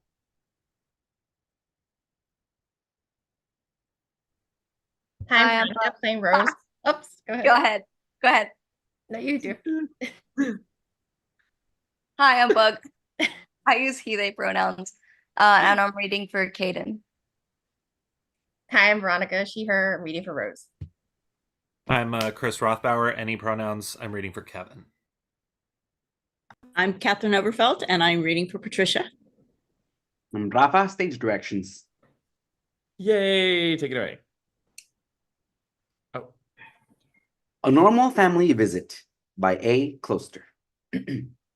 Setting, Los Angeles. Time, present day. Act 1, Scene 1. Off stage, but still visible, Caden, 26, dressed business casually and in a good mood, speaks on the phone while heading through her apartment lobby. What a great way to end my week. Thank you so much, Robert. Fist pump. Caden heads upstairs to the stage, an average-looking apartment hallway with a door leading into her one-bedroom apartment. Across the hall is another front door leading into an unseen apartment. She searches for her key as her phone rings. Hey, Mom. Hi, honey. How was your day? Good. Actually, I'm just trying to find my keys. One sec. You're just getting back home from work now? Boy, they work you hard, don't they? Actually, I just heard that HR at CAA said they really like me. They really like working with me. Listen, I don't want to keep you since I'm sure you'll have to clean for your brother and Rose's visit, but I just wanted to remind you to have lots and lots of patience with them this weekend. Okay, honey? Caden? The door to the apartment across the hall opens and out steps Vero, 24. She's holding a houseplant. I can't find my key. I must have left it inside this morning when I went to work. Hold on, just let me put you on speaker. I put a key in the sconce when I helped you move in. You put a key where? In the sconce. The sconce. The light fixture. That's a sconce? Yes, that's a sconce. Hayden notices Vero, and her mouth falls open. She stops in her tracks. Hi. Hi. I'm your neighbor. Me too. Are you talking to someone, Caden? Did they hear you talk about the sconce? I'm Vera. Caden, I moved in a few months ago. I know. Honey, pretend like you forgot something in your car so she doesn't see you take your key from the sconce. Hayden frantically turns off speaker. Can I talk to you later? Sure. No, not you. I was talking to my mom. I'm doing dishes. It'll be too difficult to answer the phone again if you call me back in a minute. It's fine. I can come back later. I have to get to work. No, it's okay. Did you need something? I was gonna ask you if you wanted my plant. Oh, as like a welcome to the apartment complex gift? No. My cat keeps eating it, and I just don't want to throw it away. What's happening? Is she giving you something? Don't take it. You don't know this person, Caden. It's a plant, Mom. Definitely not. There could be ticks and bugs in it, maybe worse. I'm just gonna ask next door. Nice to meet you. Say hi to your mom. Vero walks away from a speechless Caden. Is she still there? Wait until she leaves before you get the key from the sconce. She's gone, Mom. She's gone. Hayden grabs the spare key from the sconce and enters her apartment. She changes into a more casual outfit. Your brother just texted me. He said they're on their way from the airport. I could have picked them up. I told them it's best not to stress you out. You know how you get when there's traffic. I'm a lot better now, Mom. Of course, honey. Anyway, just be glad you got spared a few minutes of being around Rose. I know you don't like when I say this, but I don't think Rose is so bad. I think she's just misunderstood. As they talk, entering the stage are Kevin and Rose approaching Caden's front door. Before knocking on the door, Kevin fires off a text. You and your big heart, you're too trusting. That's why we have to keep you so close. Oh, your brother says he's outside your door. You guys are here? This apartment is so cute. Very Art Deco. I love it. I love LA already. Yes, we are very easy to please. What a wonderful sconce. Oh my God, Mom was literally just talking to me about the scones for like 10 minutes. I heard that. Mom, is that you? Hi, honey. Hi, Rose. Hi, Patricia. Glad you all got in there in time. You guys made great time. You want to grab dinner? I know I'm new here, but so far I've eaten at this place called Hot Wings Cafe literally every Friday night, and I think you'd love it. We already ate. Your brother wanted to stop at In-N-Out, right, babe? Yum! It was a long flight from New York. I said to him we should probably eat with his sister, but he wanted to order from the secret menu. There's no secret menu. It's just specific ingredients you can request to add. Whatever you say. Take a seat. I'll get you something to drink. Aw, look at our little hostess. Sorry. I just think it's funny that your mom's still on the phone. I keep forgetting, but then she says something. I'm still here, Rose. Just washing the dishes and spending time with my family. That's fine, Mom. She was just kidding. I can order delivery for all of you. Do you want anything to nibble on? Mom, it's okay. We'll talk to you later, okay? Oh, all right. Have a great weekend. Kevin hangs up the phone as Caden enters with drinks. They all settle into chat. It's a little awkward. So, tomorrow morning, we were thinking of going hiking. Do you know of any good places? I know it's cliche, but I really like hiking Runyon Canyon. There's a hidden route you can take up the mountain, and then once you're on the top, you can walk down with everyone. It's the best of both worlds. Have you been to Rancho Cucamonga? TripAdvisor said they have a really nice waterfall. No, I have not. It's a few hours away, so I haven't gotten out there. Well, now that you have us, we can take you out there, and you don't have to worry about gas or parking. I usually bike to Runyon, so it doesn't make a difference to me. Yeah, but now you'll have more hiking trails under your belt. Sure. Let's leave at 10? Works for me. I'm just happy to spend time with you both. I imagine I feel a bit like you two did when you first moved out of state. I feel free, but also separate. Did you ever feel like that? Separation you can remedy. Freedom is a myth. But yes, there was a transition period when I first left. Not for me. I felt totally free, but then I had to go to class. I just want to be happy, but I also want to keep my roots. Maybe together we can extend our family roots from coast to coast, despite our distance. It's all a matter of choice. Speaking of choice, congrats on your engagement. I'm happy to say it in person. Thank you. I'm glad I was Kevin's choice. Thank you. We're a family. We'll have a good time this weekend. End of scene. Scene 2, the hike. Caden, Rose, and Kevin start off on their hike. This is the trail. Are you sure it looks pretty empty? No, that's a good thing. Not many people. There's supposed to be a lot of people. Google says it's peak activity right now, but there's only that old guy peeing on bush. I think that's a woman. What? Oh, yeah, it's an old woman peeing on a bush. You don't see that every day. That's actually a funny sketch idea. If women did all the gross things in public that men are allowed to do, so like catcalling, peeing in urinal, that's funny. Urinals for women. Caden laughs at her own joke, but no one laughs with her. Instead, Rose pulls out a bag of lime lays and starts snacking on them. Kevin starts walking the trail. The other two follow.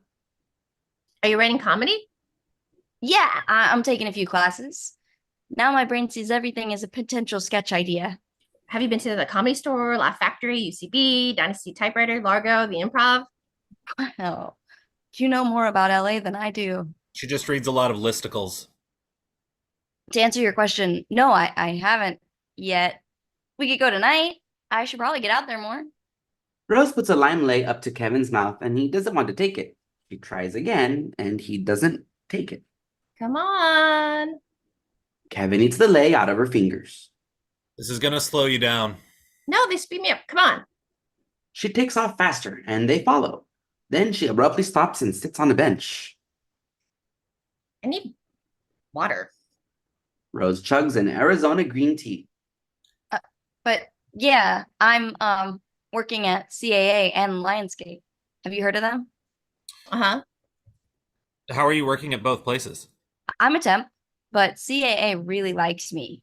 Apparently HR said that to my agent. You have an agent. My temp agent. Be careful. They string people along and purposely don't want to hire them full-time to help their commission. He's actually trying to get me a full-time thing at Lionsgate. Yeah, of course he's saying he is. We just had coffee. Rose gets up and they resume hiking. So have you guys decided on a honeymoon location yet?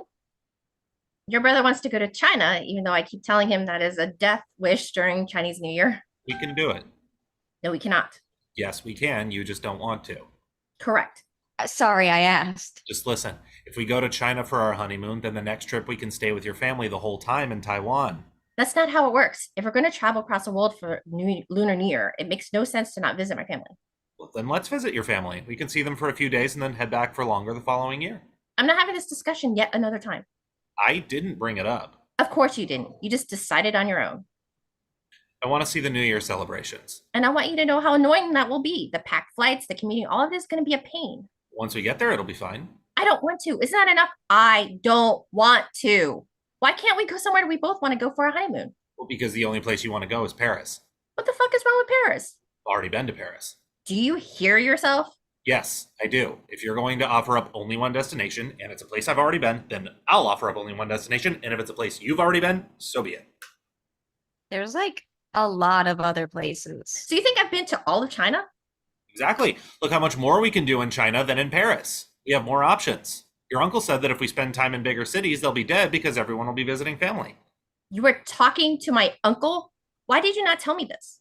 He was visiting with your father one of the days I was doing lessons with him on the phone. I can't believe this. You talked to my uncle, my father, who knows, maybe my fucking dead grandfather, read every Reddit forum, every social media post, every listicle, but you don't listen to me?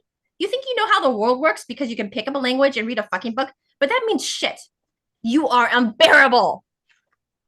Rose, you're making a scene. For who? The old lady taking a dump in the bush? She was just peeing. Let's just hike. Honestly, Kevin, why even have a honeymoon? Let's just hike. Let's hike. I'm trying to talk to you right now. Kevin turns away and continues hiking, exiting. Of course. Rose follows Kevin, exiting.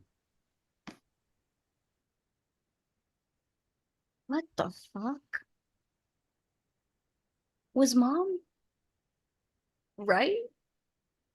Adrenaline pumping, Kaden takes out her phone and types an impassioned message, then pauses, debates, then presses send.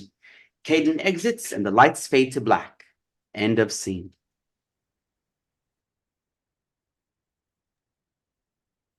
Yay! Cool. Thank you. Can't wait to see where that goes. Keep writing. Keep writing, everybody. Keep writing. Bring your stuff to the playground experiment. Okay. Great job. Oh, I hate that brother. I want to slap him. Oh my gosh. Harrow, you're up. Hi. Tell us about your piece. Yeah, it's looking at the transnational interracial adoption and thinking about like who has the right to have children. Airplane day. Oh my gosh. Okay, great. Actors, are you here? Would you introduce yourselves?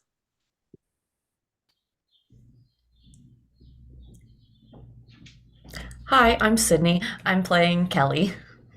I'm Jasmine. I'm playing Lynn. Hi, I'm Nancy, and I'm reading for Mi Young. I'm Chris. I'll be reading for Paul.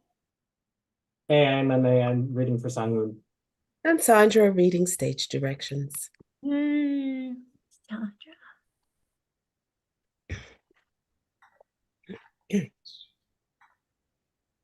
Go away. Okay. Airplane Day. Act 1, Scene 1. Mid-1980s, a messy working class dining living room of a home in a small town in Ohio. A door stage right leads outside to the driveway. Stage left leads to a small kitchen and bedroom. Paul is lying on the couch watching TV. Kelly is frenetically searching around the room. Honey, have you seen my purse? I had it when I went to the store, but I haven't seen it since then. I do this every time. Why is it always walking away from me? I know I brought it home with me. Did you check the car? He exits. The sound of the car door opening and shutting, she returns. Ah, it's not there. That's the first place I always look, but never hurts to check again. Where has it been before? Under the couch? Ooh, in a cabinet? It's always the last place I look. I should have a running list by now. The closet? No.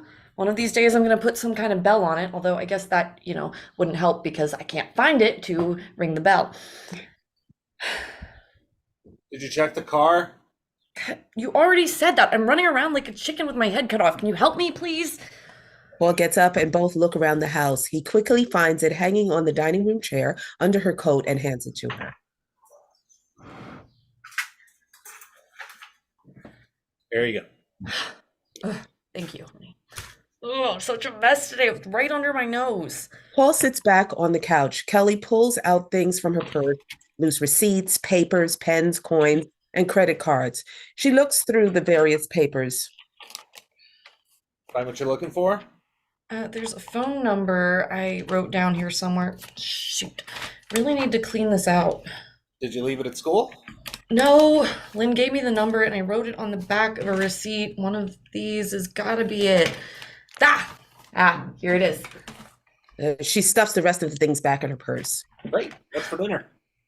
Meatloaf and mashed potatoes sound okay? Ooh, my favorites. What's the occasion? I have ground beef that I need to use soon. Great. Guess I should mow the lawn before it gets too dark. He gets up and starts to put on shoes. Thank you, dear. The hedges look really nice since you trimmed them. It's amazing how much they've grown over the last 4 years. Now I just need to figure out how to avoid the poison ivy. What's the phone number for? Oh, yeah, I was going to talk to you about it after MASH. I've been talking to Lynn about her experience with the process. The first step is to call and set up an appointment. So they'll go over how it works and give us all the paperwork. Sometimes they have events where we could go and see slideshows of what's available. Oh, yeah? Yeah, and it sounds like it's going to be a lot of interviews and red tape. She thinks will be approved pretty easily, though. Oh, okay. Yeah, I'd like to call some of the agencies she used to get started. I think it'll always feel like not quite the right time, and we just need to go for it. So we're really doing this?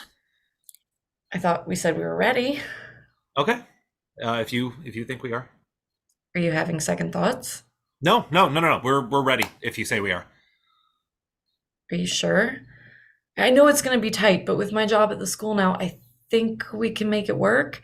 Lynn said it's probably going to take a while before we're actually approved and matched, so we might as well get the ball rolling, don't you think? And we've been waiting so long, so who knows how much longer this will take. Go ahead and call then. Did you talk to Doug about extra shifts? Not yet. I'll talk to him soon. That's what you said last week. It's not a good time right now. Well, when will it be a good time, Paul? I don't know. Okay. Yeah, okay. I won't call. No. You should. I'll try to talk to Doug this week. Thank you, honey. We're really doing it. How long do you think it'll take?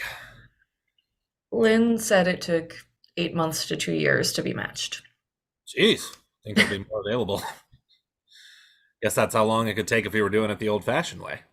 That's not funny. We would do it that way if I could. I didn't mean it like that. You can't make them feel like they're different. I won't. We are going to love them just like they were our biological child, and it doesn't matter where they come from or what they look like. Yeah, I know. Are you sure you're okay with getting started? Yeah, you should call. Did Lynn mention how much this might cost? We're saving up. Yeah, I know. Ballpark figure? 25 to 30,000. We're gonna need a bigger boat. I know, I can try to find a second job, but this is what we've been praying for. I could ask my parents for help. They want this almost as much as we do. No, we can do this on our own. Okay, but it's an option if we need it. Let's just wait and see what happens next. Sounds like a plan. She starts to look through her purse again. Have you seen my wallet? Scene 2, mid-1980s, a small rundown but loved apartment in Seoul. Many photos of the young couple, older family members, and some dried herbs hang around the walls and kitchen. Mi-young is cutting vegetables while Young-soo shines his shoes.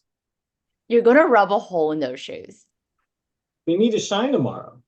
There's barely anything left to shine with those relics. Everything must be perfect. I won't lose this opportunity due to a minor detail. No one is going to be looking at your shoes. Just flex those muscles you built with all the hours you put in. He motions her away playfully and continues to shine the shoes. You could have asked your brother to borrow his suit. Barely fit before, and he would drag me into whatever job he's going next. He's going to get himself arrested one day. And guess who will have to take care of his family then? 3 more mouths to feed. Once you're promoted, that'll be much more manageable. As long as I'm able to see my face in these shoes. You can't blind them into giving you the position. It's time, young. I've given the last 8 years of my life to them. We've waited so long to start our family. Are a family. I'll be the best foreman the guys have ever seen. I'll be the first one there in the morning and the last to leave. Projects will be completed on time with no slacking. They'll be so impressed I'll be ready for another promotion next year. You'll be able to see my team's work in every neighborhood in Seoul, and you won't be cleaning houses and taking care of other people's spoiled children much longer. What will I do with myself? We'll build our family with at least 4 children. 4. And all of them will go to Seoul National University or whatever school everyone is fighting to get into by then. Everyone will look at our family and wish they were us. He has stood up in his excitement and grabs Mi-young to dance around the kitchen together. He hums loudly and off-key while Mi-young laughs and dances along. After a while, he spins her close to him and they kiss. I will build that life for us. We will build that life for us. You make everything I do possible. I know. One love. One life. She gently pushes him away. But who will watch the children while I'm performing in sold-out concert halls? I'll bring them to the show. You would not. Well, I'm not going to miss it. Who'll keep all those hungry men away from you? You with our 4 children? Don't underestimate us. We're building an army. I think we've had enough soldiers in our lifetime. Okay, I still can't imagine us with 4 children. You promised to tell me if I'm turning into my mother. We'll let our kids marry whoever they want for love, as long as they're wealthy. Hypocrite. You still need to iron your shirt. You sure you can't see the stain with the jacket on? Just don't spread your arms open too wide. I would never. He strides off powerfully into an offstage bedroom. Mi-young starts humming the same song and then quietly starts singing. It is beautiful. Her voice grows stronger and she transforms into her inner diva, finishing with dramatic flair. Sang-hoon enters mid-song and stands in the doorway with the shirt in his hand. He watches her perform, captivated. Scene 3. A small elementary school guidance counselor's office. Lynn completes paperwork and files it away at her desk. The walls are filled with motivational posters, her desk lined with toys and photos of internationally adopted children from different countries. Kelly enters with a brown paper bag lunch and collapses in a chair. I wasn't sure I was going to make it to see you today. Why, hello there. Rough morning? Michael is driving me nuts. He won't sit still for more than 10 minutes. This morning, during story time, he was running around the classroom with crayons shoved up his nose. The kids were in stitches. Oh gosh, you can send him over to me after lunch if you want. That would be amazing. Thank you. What do teachers do before guidance counselors? Summer can't get here soon enough. Only 4 months to go. Kelly opens her lunch, takes out her PB&J sandwich, and eats. Mrs. Davis, could you come to the office, please? Mrs. Davis? Did I tell you I tried to call Michael's mom last week? No, what did she say? Couldn't get a hold of her, and she doesn't have a machine set up. I'll keep trying. Great. Let me know if she can come talk. She hasn't been reading with him either, and he's way behind on his book count.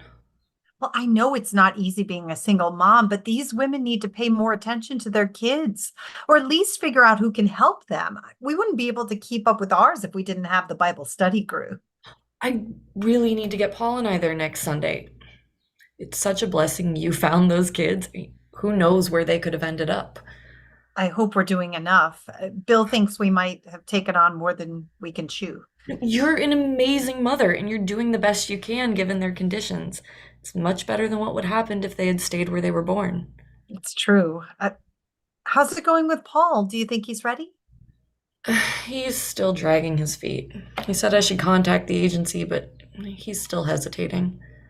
He's going to be so happy once you have your child. He won't believe he waited so long. I can't help feeling like every day we wait, the further we're falling back in line. I mean, he always said he wanted kids when we were dating. Now that we've saved enough to make it close to possible, he seems unsure. What was Bill like when you started applying? Well, he was all in as long as we got a boy. We had to have his future baseball star, but then when we saw David, he forgot all about that.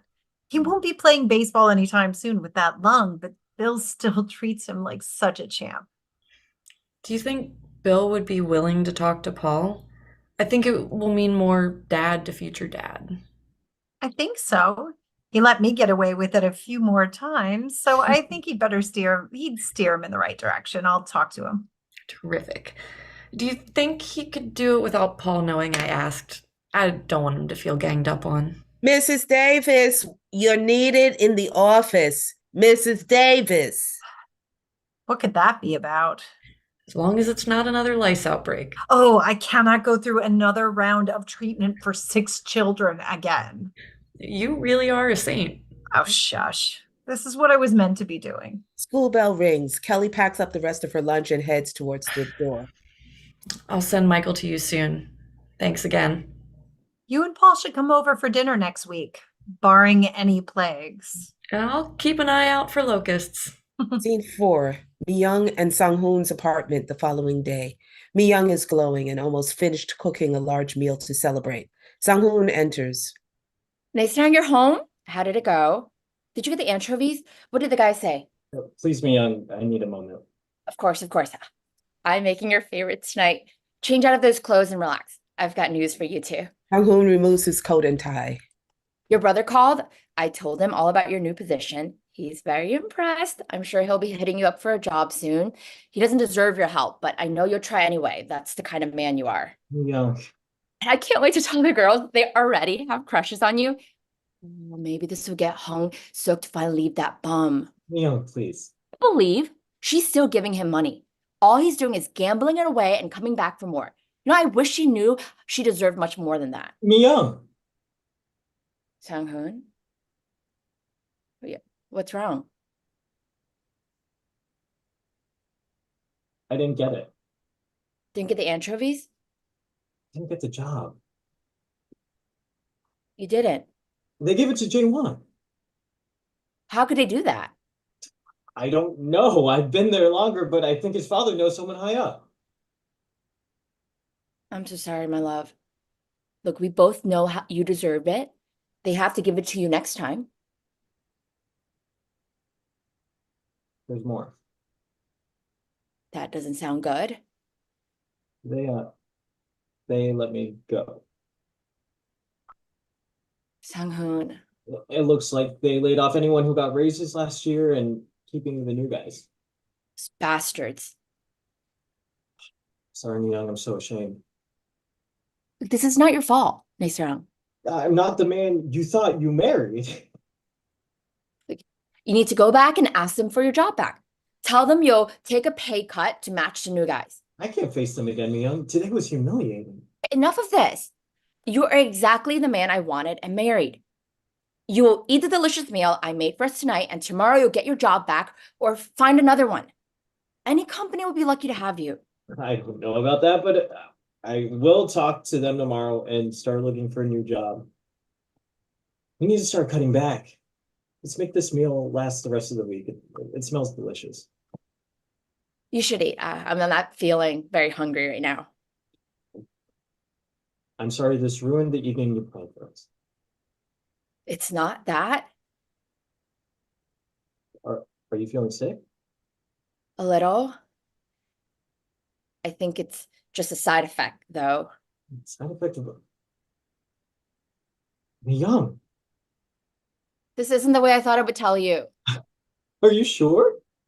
I'm going to the clinic at the end of the week, but I'm pretty sure 1 of 4 is on the way. Young, we're having a baby. I'm going to be a father. The best father? Now unhand me before I pass out. End of excerpt. Oh, feels like tragedy. Doesn't look good. It doesn't look good. Oh, dang, you had me there. You had me there. Yeah. Great job, actors. We're almost done with our presentations today. We have just one more person. Jessica! Hello, last but not least, I guess. I love your blouse. I love that Thank color. you. So good. Tell us about your play. Okay, well, my play is based off of like a family legend that kind of happened. We get a little bit of an introduction in this one, but a lot of it is about like the place of women in the family and how like intergenerational trauma might affect people's attitudes toward like love and marriage. So yeah, long story short. I can't wait to see it. Great. Actors, will you present yourselves? So many actors. Wow, what a cast. All right. Gosh. Go ahead and introduce yourselves. So many people. It's gonna take forever. Karen Lee, I'll be playing Alice, older and younger Alice. John Wen, I'll be playing Agong. Nancy Mon, I'll be reading for Vivian. Christine, I'll be reading for Officiant. Monica, I'll be reading for Jiajian. Sybil, I'll be the auntie. Danny Borba, I'll be reading. Christine. Go for it. Danny Borba, and I will be reading Paolo. Christine, and I'll be reading for Valerie. My name is Sadie, and I'll be reading for Amma. I'm Veronica, reading for Sean. And I'm Rafa, stage directions. Okay, I was like, did we get everybody? Okay, take it away. Auntie Unnamed by Jessica W. Chen. Act 1, Scene 1. Set in darkness, a flick of a switch, and lights come on over a high-ceilinged, immaculately decorated wedding hall. Vivian Wang enters, making her way slowly down the aisle. She inspects the flowers and lace around her with an eye for detail. Crash against the door. Her mother, Alice Wang, enters, clearly looking for someone. You're early. 2 hours early. Oh, don't be silly. Is this any way to greet your mom? You're like early. Val isn't even here yet. 2 hours isn't that bad. Perhaps it's your sister who's late. Uh-huh. Mom, what's going on? What do you mean? I'm here for the rehearsal dinner. Let me rephrase that. Why are you looking for me? Who said? Oh, yeah? Then why are you here? Thought so.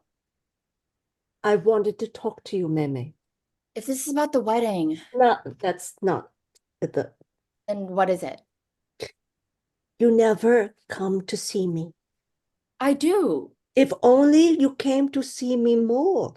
I come every other week. The Wang family's daughter calls every day. I'm not the Wang family's daughter, am I? I have a job. Can we just sit and talk? Tomorrow's an important day. For me, Mom. An important day for me. Of course, for you. Well, you wanted time? You have time? 2 hours of I want to pass on some wisdom, mother to daughter. What wisdom? Wasn't your wedding to Dad apparently the worst day of your life? I'd say that makes me an expert. Sure, sure. Will you hear me out, please? Mom. I must be brave. Mom. May, you know I've always tried my best, right? I believe you think you've tried your best. I'm trying even now, even though this is difficult for me. Difficult. You're a young woman now. Right. Soon you'll be under a stranger's care. I hope you made the right decision. Sean is hardly a stranger, even to you. A few dinners doesn't count. What has he done to earn this level of distrust? It's not what Sean has done. You never know someone's true colors until it's too late. Mom, remember when we talked boundaries? This is serious, Meme. Once you're given away. This is the 21st century. What are you? You're not listening to me, men. Men, they lie. Oh, there it is. They're the best at it, Meme. Men won't protect you. You have to protect yourself. Mom, you're being awful. I'm being realistic. For generations, the women of our family have suffered in marriage. That's you, Mom. What about Ama? Her and Agong are happy. Your Ama bought her happiness. She turned a blind eye, and in return, she was rewarded. What on earth do you mean? You don't understand it. You just don't know. I saw it. I saw it. Mom, I need you to either explain yourself or just let me do this. No more of this emotional terrorism. Do you understand me? Alice considers this. For her eyes fixed on Vivian, she grabs Vivian's hand, though at first uncertain, Vivian lets her. Meme, it is important to me that Sean is the right man, that he won't abandon you. I like to think he wouldn't. This isn't funny. I'm trying to protect you. It's honestly fine, Mom. Alice clasps Vivian's hands together, almost painfully. I have this big fear that something bad is going to happen. You have anxiety. None of it is real. Oh, how can you say that? I feel it. No, it's all a story you're making up in your head. Nothing bad is going to happen at this wedding. I am sure of it. This isn't just about the wedding. Then what is it? I want you to be happy. That's all I ever wanted. Mom, please let me have this. I'm choosing to trust. Alice nods wordlessly. She exits, leaving Vivian alone. Scene 2, the rehearsal hall, the same hall, now beautifully lit. Vivian, glowing with happiness, proceeds down the aisle by herself. At the other end of the hall, Sean Lee, the groom, waits awkwardly, bouncing on the balls of his feet. On the bright side of the wedding party stands Valerie Wang, Alice's older daughter and the maid of honor. She winks and gives Vivian a subtle, "You got this, girl," thumbs up. From the first row, Alice looks on. Beside her sits Paulo Alves, Valerie's boyfriend. It's not hard to see him as her handler. 2 rows behind them, at a respectful distance, sits an older man, George Wang, alone. This is Alice's ex-husband and the father of the bride. Trying not to laugh at her sister's antics, Vivian comes to a stop next to Sean at the altar. She smiles brightly at her husband-to-be. The officiant stands by, red. Now that everyone's familiar with the processional order, let's practice the ceremony. So you'll know what order the statements will go. Sounds great. Hit us with the good stuff. Well, first, we have the welcome statement. You know, the one, friends, family, and loved ones. We come together today in the sight of the divine, yada, yada, yada. Mrs. Wong, are you all right? Yeah, what do you ask? Your nails are digging into my arm. Alice immediately releases him. Oh, I'm so sorry. And Val warned me that you may be nervous. Paolo pats Alice on the arm with a stilted motion. There. Uh, thank you. No problem.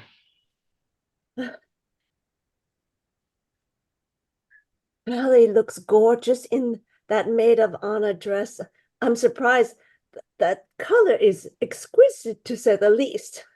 She's always gorgeous. Alice glances at Paolo. Paolo pays her no mind, choosing instead to turn his attention back to the ceremony. Alice takes his cue. At the altar, Sean holds Vivian's hand in his and is about to slip the ring on her finger. Now, Vivian, it's at this time you would recite your vows. Do you have your vows memorized, or would you like to read them aloud? We can do either. I have a binder. The officiant holds up the binder in his hand proudly. Mine are memorized. I want my vows to come from the heart. That's beautiful. Well, I'm excited to become Sean's wife. I am ready to commit my life to him. Something awakens within Alice as she watches this earnest exchange, a long dormant feeling that had gone unaddressed. Alice slowly rises from her seat and makes her way up to the aisle, as if a woman possessed. The wedding party, preoccupied by the rehearsal, neither notices nor restrains Alice until it's too late. Stop! Mom, it's just a rehearsal. What's going on? Ma'am, please settle down so we can continue. Alice advances on Sean. No, I won't let you take her. No way, no way. Mrs. Wong, I promise. Your daughter's happiness is important to me. Please. No. The officiant Ma'am? looks at Alice and Sean. Ma'am, you're disrupting the rehearsal. Let's take a breath and calm down. No. Valerie runs up and pulls at her mother's arm. No, we're not doing this. Not to Vivian. You don't understand. I can't let her go like this. That's my daughter. I'll always be your daughter, Mom. Party on, folks. Please excuse us.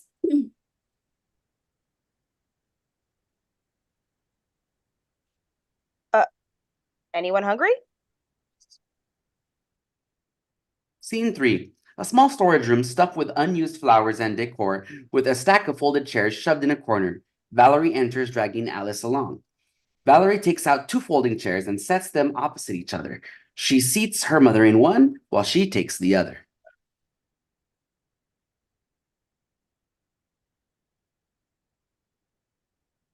What's going on? I'm sorry. I went too far. I'm glad you said it, and not me. Did I ruin things? The wedding can still happen tomorrow, right? Yeah, you certainly caused a hiccup. But then again, what did I expect from our crazy family? You don't know the half of it. At least it was just a rehearsal. I'm sure once we smooth things over with Viv, we can get it together in time for tomorrow. We will get it together in time for tomorrow, right? I don't know. Tomorrow is Vivian's day, Mom. You think I don't know that? We have to get to the bottom of what just happened. This was extreme, even for you. I'm sure I worried everyone.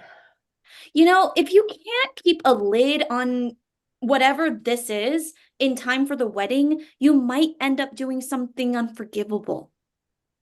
Unforgivable? I'm her mother. She'll go no contact. No. That's what white kids do. Vivian is my Maymay. She would never be that disrespectful. Okay. But Viv is a strong one. I believe in her ability to be like the whites.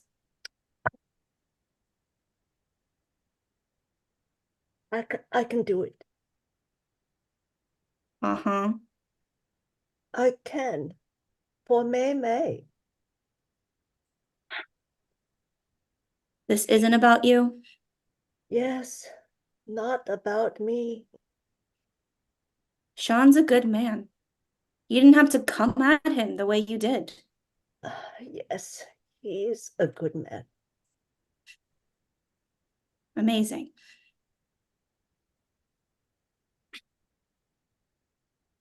So, what was that about? I don't want to talk about it. Oh, come on. Bad memories, bad karma. Karma. Now we're talking about karma? Our family was Buddhist, you know? Yes. That's why Dad said he was converting to Christianity right before he died. Less hassle, he says. Your father's a fool. At least he's cooperating. He didn't object when Vivian said she wanted to walk herself down the aisle. Again, he's a fool. Or maybe he's respecting Vivian's wishes, her boundaries. Need I remind you, dear old Dad wasn't the one who freaked out during the rehearsal. I won't have you talking about how great a father he is. Remember who raised you. No, yeah, I know. You did it all by yourself. Yes, your father was all and still is useless. Did you see him come in and try to see how I'm doing? Useless. You're no longer married. I know, but it would be nice. Mom. I'm really okay. Clearly. Valerie scoots her chair closer to Alice. Look, you gotta let me in. Tell me what's going on. I won't let you go back until you do.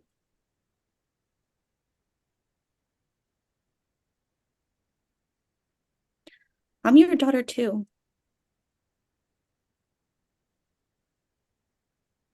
I was reminded of a distant memory. I won? Yes. When I was a child. End of Act 1. Act 2, Scene 4. Rural Pingling, Taiwan, 1974. Young Alice sits next to Jia Qian, her mother, on a lacquer couch on one of the antique living room in a Hakka farmhouse. At the head of the room, across the TV, sits Agong, Alice's grandfather. Opposite Alice and Jia Qian sits Ama, Alice's grandmother, sipping on a piping hot cup of instant coffee. Faint soap opera soundtrack plays as the TV glow flickers. Mama, you're drinking coffee at this time of night? Are you afraid of the caffeine? Oh, hush. I like the warmth of it. The night chills my bones. I'm pretty sure that's the arthritis. I'm surprised your husband isn't here. He works nights. We didn't think it was right to disturb your schedule. Convenient. A loud snore interrupts the soap opera. Agong is sound asleep in his chair. Ama reaches over and swiftly shuts off the TV. What an old man. He's your husband. Maybe ease up on him a bit. Oh, not in this life. He's useless without me. Jia Jian takes her head as Ama reaches over and smacks Agong on the leg with a remote. Come on, old man. It's getting late. I'm up. Don't you know what time it is? Oh, it's already this late? Alrighty then. Agong gets up and shuffles into the bathroom to start his age-old bedtime routine. Sounds of rushing water, followed by flushing. What would he do without me? Need anything before I go to bed? It's fine. We're upstairs, right? Yes. We can find your beddings up there. Crack a window open. Maybe hot. Thank you, Mother. She nudges Alice softly. Go on. Thank your Ama. Thank you, Ama. What a sweet child. That's the good thing about daughters. You can cherish that sweetness for as long as it lasts. Ama exits, with Jiajian and young Alice watching her departure. Jiajian leans down and pats Alice on the head before pulling her daughter in for a warm hug. Sound of water stops. Lights click off. Sound from elsewhere in the house. Jiajian gets up, brushing her clothes off. Sounds like Gong is out of the bathroom.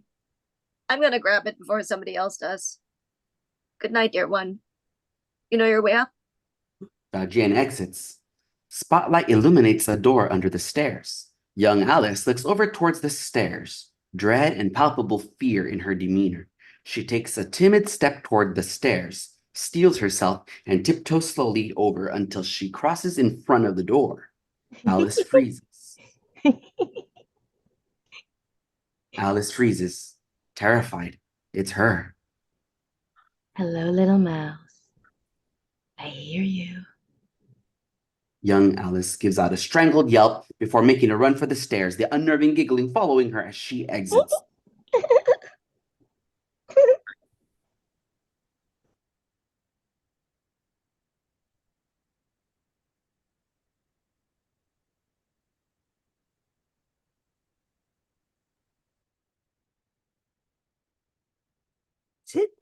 End of excerpt. End of excerpt. Yay, Wow. thank you so much. Oh my gosh, Karen, you need a Tony. Yes, God, Karen. you have to finish writing that play so Karen can get a Tony, Jessica. That's so good. All the actors are amazing. All the actors and writers, can we all come? Can we get another round of applause for all of these amazing actors, for these writers? Really fabulous, fabulous, fabulous work. You've just started to write these pieces, and you know, you have to finish them now because these actors, they all need jobs that pay, you know. And audiences need representation, and that's why the PGE does this program, right? So again, your first draft, its only job is to exist. You just have to do it. You just have to birth it into the world. Finish that draft.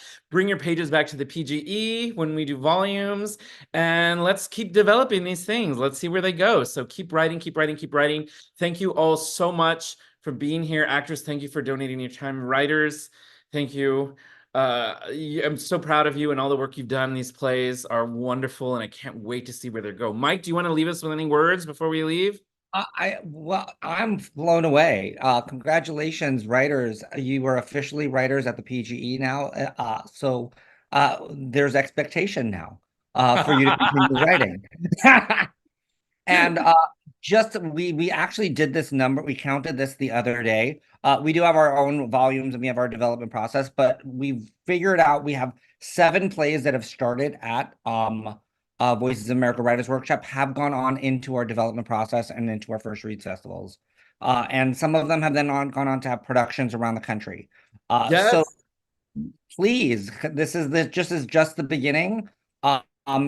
Check on all the other things. The thing about Playground Experiment, as we always say, we are a home for artists, but we're not the home that you have to be at all the time.